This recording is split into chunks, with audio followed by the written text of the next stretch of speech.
Welcome to the Rim Break Rodeo. We hope this video helps. You're going to start by making sure the straightener is powered and responsive. This matters because firmware won't accept commands when battery is critically low. Once the unit is on, look for the mode button or Bluetooth symbol near the controls. Those are your primary entry points.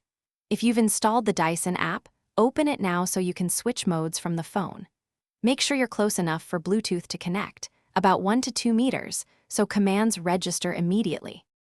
Once connected, you'll disable airplane mode either directly on the handle or via the app.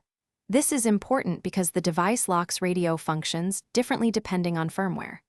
Press and hold the mode or Bluetooth button for 3 to 5 seconds.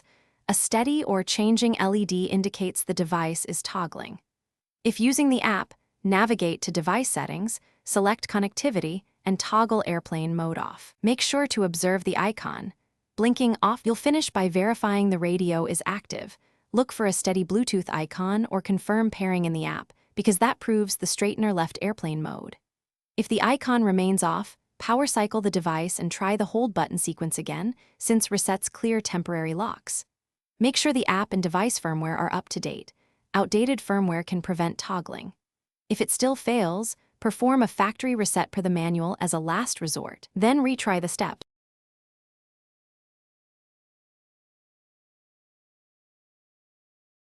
Thanks for watching. Consider subscribing if we helped you.